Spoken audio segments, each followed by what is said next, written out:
کا عنوان ہے کبر کی عادت جو دیکھو تم دکھاؤ انکسار، اور یہ عزیزم مرزا مسرور احمد صاحب کریں گے۔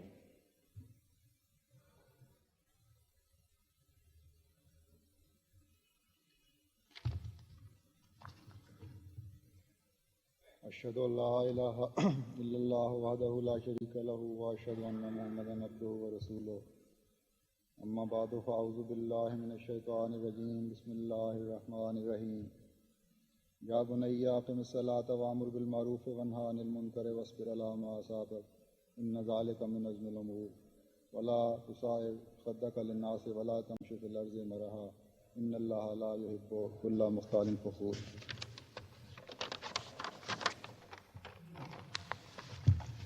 خاکسار کو آج اس بابرکت اور پاکیزہ محفل میں کبر کی عادت جو دیکھو تم دکھاؤ انکسار کے موضوع پر کچھ کہنے کا ارشاد ہوا ہے۔ بعثت انبیاء کا ایک بہت بڑا مقصد انسانیت کو تکبر جیسے فضول اور بیہودہ جذبہ سے پاک کر کے ایک ایسی سادہ اور انکسار سے بھرپور فضا قائم کرنا ہوتا ہے جس میں نفس کی ملونی اور خودی کا کوئی تصور نہیں ہوتا، اور خالصتاً لوجہ اللہ انسان اپنی یہ عارضی زندگی گزارتا ہے، اور اس کے لیے شب و روز انبیاء اپنے قول و فعل سے اس طرف توجہ دلاتے رہتے ہیں۔ اس زمانہ کے امام حضرت مسیح موعود علیہ السلام، جن کو خدا تعالیٰ نے حضرت رسول اللہ صلی اللہ علیہ وسلم کے روحانی فرزند ہونے کے ناطے زمانہ کی اصلاح کے لیے مبعوث فرمایا، ہمیشہ اپنے قول و فعل سے یہ ثابت کرتے رہے کہ انکساری کی ہی ہمیشہ جیت ہوتی ہے، اور اللہ تعالیٰ کی خاطر اگر تم انکساری اختیار کرو تو اللہ تعالیٰ ایسے انعامات سے نوازتا ہے کہ انسانی ذہن کے تصور کی پہنچ بھی وہاں تک نہیں ہو سکتی۔ اس کی ایک مثال حضرت مسیح موعود علیہ السلام اپنے ان الفاظ میں پیش کرتے ہیں۔ حضور فرماتے ہیں، مولوی ابو سعید محمد حسین صاحب بٹالوی کہ جو کسی زمانہ میں اس عاجز کے ہم مکتب بھی تھے، جب نئے مولوی ہو کر بٹالہ میں آئے اور بٹالیوں کو ان کے خیالات گراں گزرے، تو تب ایک شخص نے مولوی صاحب ممدوح سے کسی اختلافی مسئلہ میں بحث کرنے کے لیے اس ناچیز کو بہت مجبور کیا۔ چنانچہ اس کے کہنے کہانے سے یہ عاجز شام کے وقت اسی شخص کے ہمراہ مولوی صاحب ممدوح کے مکان پر گیا اور مولوی صاحب کو ماں ان کے والد صاحب کے مسجد میں پایا۔ پھر خلاصہ یہ کہ اس آخر نے مولوی صاحب موصوف کی اس وقت کی تقریر کو سن کر معلوم کر لیا کہ ان کی تقریر میں کوئی ایسی زیادتی نہیں کہ قابل اعتراض ہو، اس لیے خاص اللہ کے لیے بحث کو ترک کیا گیا۔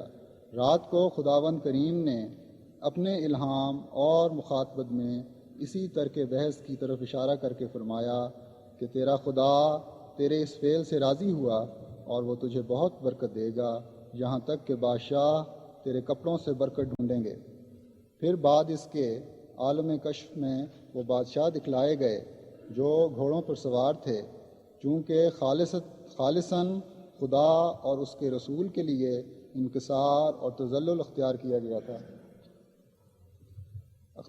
گیا تھا، اس لیے اس محسن مطلق نے نہ چاہا کہ اس کو بغیر اجر کے چھوڑے۔ مخالفین نے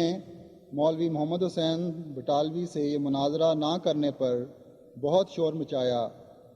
اور آپ کے بارے میں بہت تضحیک آمیز فکرات کہے، لیکن آپ نے اس کی ذرہ برابر بھی پرواہ نہ کی اور محض خدا کی خاطر اس مقابلہ سے اٹھ کر آ گئے اور کسی قسم کی جھوٹی انا اور غیرت کا اظہار نہ کیا۔ حضور فرماتے ہیں، انبیاء میں بہت سے ہنر ہوتے ہیں، ان میں سے ایک ہنر سلب خودی کا ہوتا ہے، ان میں خودی نہیں رہتی، وہ اپنے نفس پر ایک موت وارد کر لیتے ہیں۔ کبریائی خدا کے واسطے ہے، جو لوگ تکبر نہیں کرتے اور انکساری سے کام لیتے ہیں وہ ضائع نہیں ہوتے۔ یہ آپ نے پہلے واقعہ سے دیکھ ہی لیا کہ خدا تعالیٰ نے کیسا سلوک حضور سے فرمایا اس انکساری کا راستہ اختیار کرنے پر۔ آپ نے اپنی جماعت کو بھی نصائح کرتے ہوئے تکبر، نخوت، خود پسندی وغیرہ سے بچنے کے لیے بار بار نصائح فرمائیں۔ آپ فرماتے ہیں یہ امور ہیں جو تزکیہ نفس سے متعلق ہیں۔ کہتے ہیں حضرت علی کرم اللہ وجہ ایک دشمن سے لڑتے تھے اور محض خدا کے لیے لڑتے تھے۔ آخر حضرت علی نے اس کو اپنے نیچے گرا لیا اور اس کے سینہ پر چڑھ بیٹھے۔ اس نے جھٹ حضرت علی کے منہ پر تھوک دیا۔ آپ فوراً اس کی چھاتی پر سے اتر آئے اور اسے چھوڑ دیا، اس لیے کہ اب تک تو میں محض خدا تعالیٰ کے لیے تیرے ساتھ لڑتا تھا، لیکن اب جب کہ تو نے میرے منہ پر تھوک دیا ہے تو میرے اپنے نفس کا بھی کچھ حصہ اس میں شریک ہو جاتا ہے، بس میں نہیں چاہتا کہ اپنے نفس کے لیے تمہیں قتل کروں۔ اس سے صاف معلوم ہوتا ہے کہ آپ نے اپنے نفس کے دشمن کو دشمن نہیں سمجھا۔ ایسی فطرت اور عادت اپنے اندر پیدا کرنی چاہیے۔ اگر نفسانی لالچ اور اغراض کے لیے کسی کو دکھ دیتے اور عداوت کے سلسلوں کو وسیع کرتے ہیں تو اس سے بڑھ کر خدا تعالیٰ کو ناراض کرنے والی کیا بات ہوگی؟ پھر آپ فرماتے ہیں تواضع اور مسکنت عمدہ شے ہے۔ جو شخص باوجود محتاج ہونے کے تکبر کرتا ہے وہ کبھی مراد کو نہیں پا سکتا۔ اس کو چاہیے کہ عاجزی اختیار کرے۔ حضرت مسیح موعود علیہ السلام کا ہر فعل اپنے آقا حضرت محمد مصطفیٰ صلی اللہ علیہ وسلم کے نمونہ پر چلتے ہوئے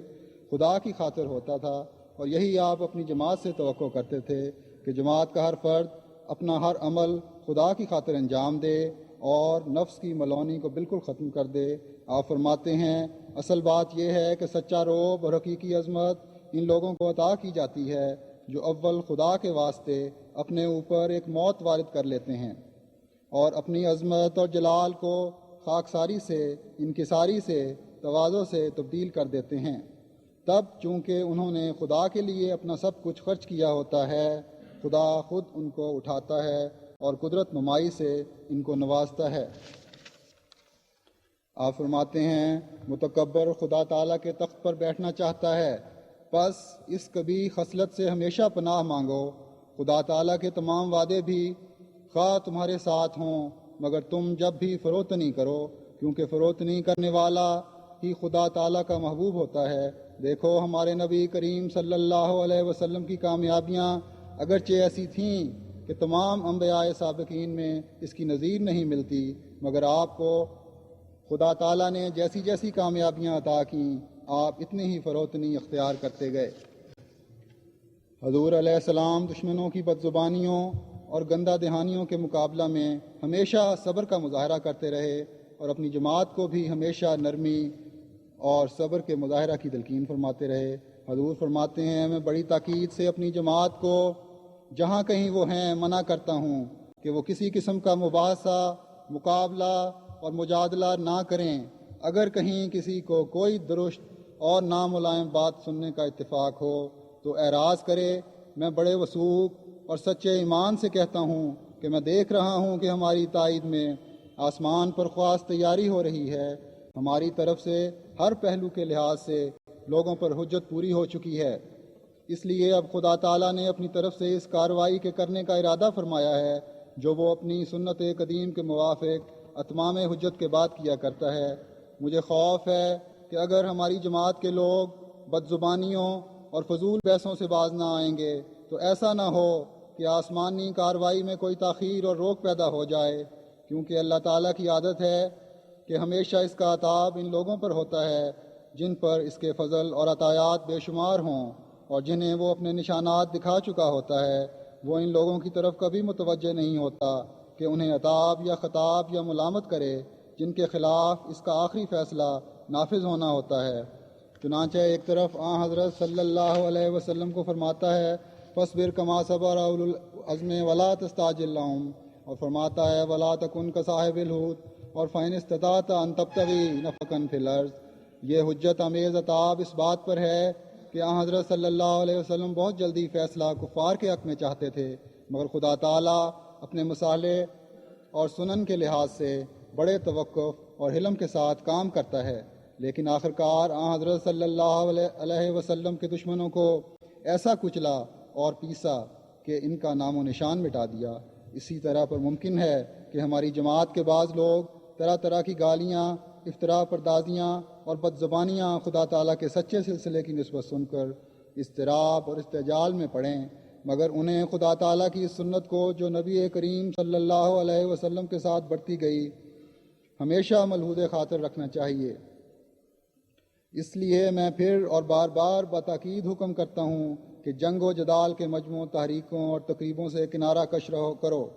اس لیے کہ جو کام تم کرنا چاہتے ہو یعنی دشمنوں پر حجت پوری کرنا، وہ اب خدا تعالیٰ نے اپنے ہاتھ میں لے لیا ہے۔ تمہارا کام اب یہ ہونا چاہیے کہ دعاؤں اور استغفار اور عبادت الہی اور تزکیہ و تصفیہ نفس میں مشغول ہو جاؤ۔ اس طرح اپنے تعین مستحق بناؤ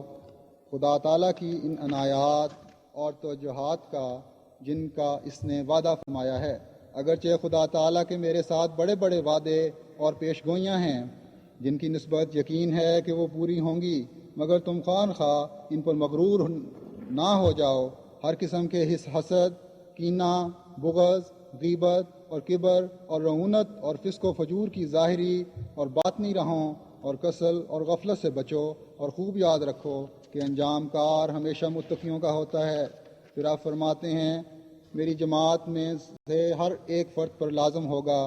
کہ ان تمام وصیتوں کے کاربند ہوں، اور چاہیے کہ تمہاری مجلسوں میں کوئی ناپاکی اور ٹھٹھے اور ہنسی کا مشغلہ نہ ہو، اور نیک دل اور پاک طبع اور پاک خیال ہو کر زمین پر چلو، اور یاد رکھو کہ ہر ایک شر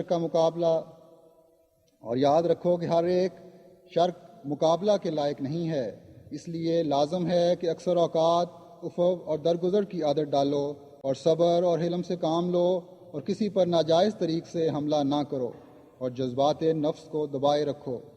اور اگر کوئی بحث کرو یا کوئی مذہبی گفتگو ہو تو نرم الفاظ اور مہذبانہ طریق سے کرو، اور اگر کوئی جہالت سے پیش آوے سلام کہہ کر ایسی مجلس سے جلد اٹھ جاؤ۔ اگر تم ستائے جاؤ اور گالیاں دیے جاؤ اور تمہارے حق میں برے لفظ کہے جائیں تو ہوشیار رہو کہ صفاحت کے ساتھ تمہارا مقابلہ نہ ہو، ورنہ تم بھی ویسے ہی ٹھہرو گے جیسا کہ وہ ہیں۔ خدا تعالیٰ چاہتا ہے کہ تمہیں ایک ایسی جماعت بنا دے کہ تم تمام دنیا کے لیے نیکی اور راست بازی کا نمونہ ٹھہرو۔ سو اپنے درمیان سے ایسے شخص کو جلد نکالو جو بدی اور شرارت اور فتنہ انگیزی اور بدنفسی کا نمونہ ہے۔ جو شخص ہماری جماعت میں غربت اور نیکی اور پرہیزگاری اور حلم اور نرم زبانی اور نیک مزاجی اور نیک چلنی کے ساتھ نہیں رہ سکتا، وہ جلد ہم سے جدا ہو جائے، کیونکہ ہمارا خدا نہیں چاہتا کہ ایسا شخص ہم میں رہے، اور یقیناً وہ بدبختی میں مرے گا کیونکہ اس نے نیک راہ کو اختیار نہ کیا۔ سو تم ہوشیار ہو جاؤ اور واقعی نیک دل اور غریب مزاج اور راست باز بن جاؤ۔ حضرت مسیح موعود علیہ السلام نے اپنی جماعت کو دشمنوں کے مقابلہ میں نرمی اور حلم اختیار کرنے کی اس قدر تاکید فرمائی ہے کہ ایک موقع پر نصیحت کرتے ہوئے یہاں تک فرماتے ہیں کہ اگر کوئی ہماری جماعت میں سے مخالفوں کی گالیوں اور سخت گوئی پر صبر نہ کر سکے تو اس کا اختیار ہے کہ عدالت کے روح سے چارہ جوئی کرے، مگر یہ مناسب نہیں کہ سختی کے مقابل سختی کر کے کسی مفسدہ کو پیدا کرے۔ یہ نصیحت ہے جو ہم نے اپنی جماعت کو کر دی، اور ہم ایسے شخص سے بیزار ہیں اور اس کو اپنی جماعت سے خارج کرتے ہیں جو اس پر عمل نہ کرے۔ جو تعلیم حضرت مسیح موعود علیہ السلام نے اپنی جماعت کو دی، اس کا خود اتنا اعلیٰ اور مثالی نمونہ آپ نے پیش فرمایا کہ انسان اسے دیکھ کر ورطۂ حیرت میں ڈوب جاتا ہے۔ آپ نے ایسے دشمنوں کو معاف فرمایا اور ایسے مواقع پر صبر اور برداشت سے کام لیا کہ جب عام انسان تو درکنار بڑے حوصلہ مند بھی دل چھوڑ دیتے اور انتقام پر آمادہ ہو جاتے ہیں۔ اس بارے میں چند واقعات پیش ہیں۔ ایک دفعہ مولوی محمد حسین صاحب ڈاکٹر مارٹن کلارک کے اقدام قتل والے مقدمہ میں آپ کے خلاف عیسائیوں کی طرف سے بطور گواہ پیش ہوئے۔ اس وقت حضرت مسیح موعود کے وکیل مولوی فضل الدین صاحب نے، جو ایک غیر احمدی بزرگ تھے، مولوی محمد حسین صاحب کی شہادت کو کمزور کرنے کے لیے ان کے خاندان اور حسب نسب کے متعلق بعض طعن آمیز سوالات کرنے چاہے، مگر حضرت مسیح موعود نے انہیں یہ کہہ کر سختی سے روک دیا کہ میں آپ کو ایسے سوالات کی ہرگز اجازت نہیں دیتا، اور یہ الفاظ فرماتے ہوئے آپ نے جلدی سے مولوی فضل الدین صاحب کے منہ کی طرف اپنا ہاتھ بڑھایا کہ کہیں ان کی زبان سے کوئی نامناسب لفظ نہ نکل جائے۔ اور اس طرح اپنے آپ کو خطرہ میں ڈال کر اپنے جانی دشمن کی عزت و آبرو کی حفاظت فرمائی۔ مولوی فضل الدین صاحب اس واقعہ کا حیرت سے ذکر کیا کرتے تھے کہ مرزا صاحب بھی عجیب اخلاق کے انسان ہیں کہ ایک شخص ان کی عزت بلکہ جان پر حملہ کرتا ہے اور اس کے جواب میں جب اس کی شہادت کو کمزور کرنے کے لیے اس پر بعض سوالات کیے جاتے ہیں تو آپ فوراً روک دیتے ہیں کہ میں ایسے سوالات کرنے کی اجازت نہیں دیتا۔ اس طرح بعض عیسائی مشنریوں نے حضرت مسیح موعود علیہ السلام کے خلاف اقدام قتل کا سراسر جھوٹا مقدمہ دائر کر دیا اور ان پادریوں میں ڈاکٹر مارٹن کلارک پیش تھے، مگر خدا نے عدالت پر آپ کی صداقت کھول دی اور آپ اس مقدمہ میں باعزت بری ہو گئے۔ جب عدالت نے اپنا فیصلہ سنایا تو کیپٹن ڈگلس ڈسٹرکٹ مجسٹریٹ نے آپ سے مخاطب ہو کر پوچھا، کیا آپ چاہتے ہیں کہ ڈاکٹر کلارک پر اس جھوٹی کارروائی کی وجہ سے مقدمہ چلائیں؟ اور آپ کو اس کا قانونی حق بھی ہے، لیکن آپ نے بلا توقف فرمایا کہ میں کوئی مقدمہ کرنا نہیں چاہتا، میرا مقدمہ آسمان پر ہے۔ ایک دفعہ حضرت حضور علیہ السلام کے چچا زاد بھائیوں مرزا امام دین صاحب اور مرزا نظام دین صاحب، جو کہ اپنی بے دینی اور دنیا داری کی وجہ سے حضرت مسیح موعود علیہ السلام کے سخت ترین مخالف تھے، نے محض حضور کی اظہار رسانی کے لیے حضور کے گھر کے قریب والی مسجد مبارک کے رستہ میں دیوار کھینچ دی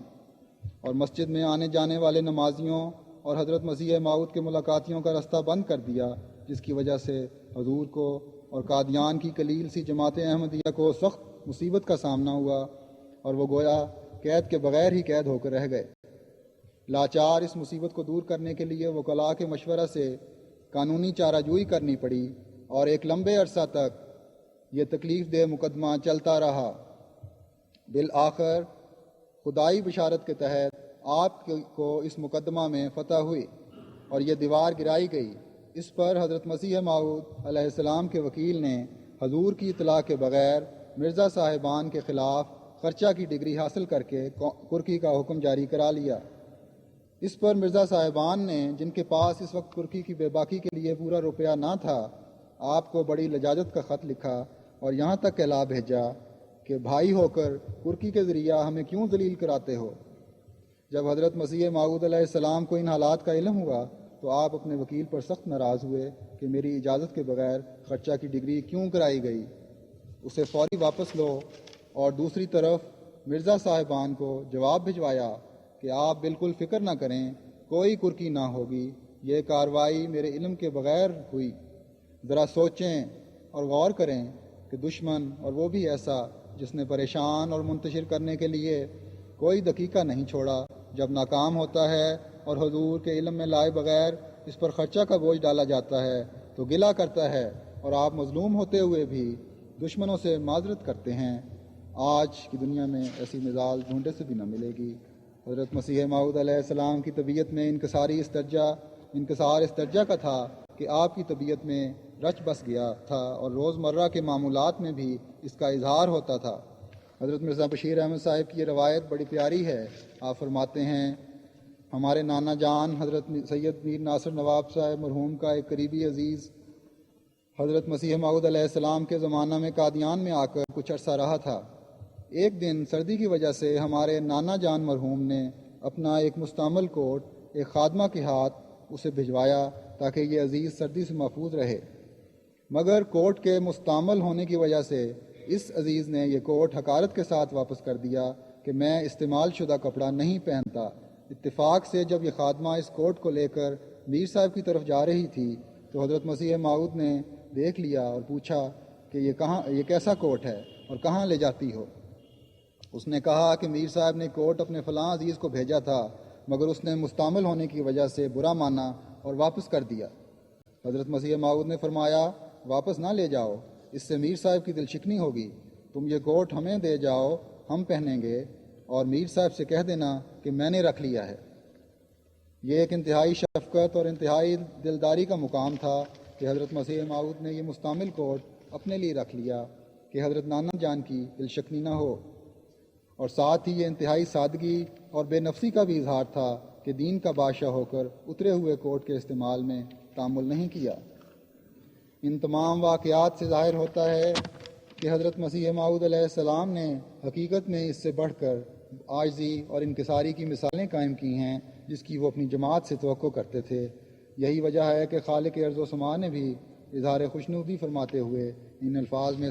سند قبولیت بخشی کہ تیری عاجزانہ راہیں اسے پسند آئیں۔ آخر میں حضرت مسیح موعود علیہ السلام کے الفاظ میں ہی اپنے مضمون کو ختم کرتا ہوں۔ آپ فرماتے ہیں، اب میں ختم کرتا ہوں اور دعا کرتا ہوں کہ میری تعلیم تمہارے لیے مفید ہو اور تمہارے اندر ایسی تبدیلی پیدا کرے کہ زمین کے ستارے تم بن جاؤ اور زمین اس نور سے روشن ہو جو تمہارے رب سے تمہیں ملے۔ آمین ثم آمین۔